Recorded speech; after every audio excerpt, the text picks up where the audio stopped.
For me, running is just a way of life.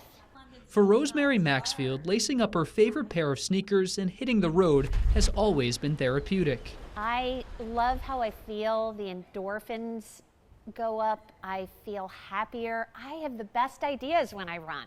Her running journey began in college, but evolved from a couple miles into a couple marathons. 2 years ago, Rosemary was forced to shift her focus from the road to recovery.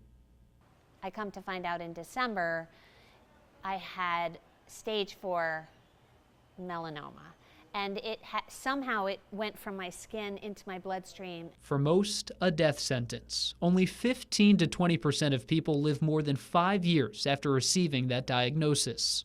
A lot of denial. I thought they had misdiagnosed me and I was totally fine. How could this happen to me? I was so healthy. Questions anyone would ask themselves, but Rosemary was determined to not let this disease end her life. She's a fighter, so, and I think maybe the Irish people are fighters, but that came out right away. Fight she did. Rosemary went to Memorial Sloan Kettering Cancer Center in New York for immunotherapy treatments. Rose was treated with really the most modern form of immunotherapy. Rosemary and her doctor made a deal. Once she felt healthy enough to run a race, they'd do it together. And I jokingly said to Rose, when you're feeling better, we'll run a race together.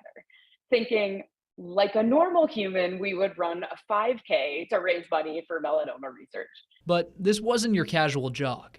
I really didn't think I was gonna run a marathon again, but then something snapped in my brain and I thought, yeah, we should do this. Rosemary flew back and forth between New York and Naples, receiving her immunotherapy up north and training in Southwest Florida where her sister lives. I think from the start, I started convincing her that she had to come down here because it's beautiful. Every day is like a vacation day.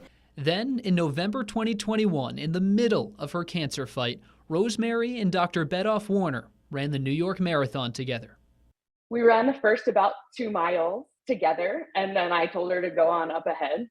And she kicked my butt. She finished about an hour before I did.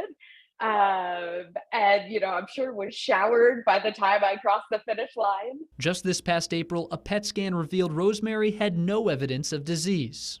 Oh, we were just so excited, so happy for her, just so relieved. Now, the woman who used her love for running to get through a battle for her life is back at it. Rosemary is calling Southwest Florida home now and preparing to run another marathon, this time across the pond. Training for London's going well. It's hard.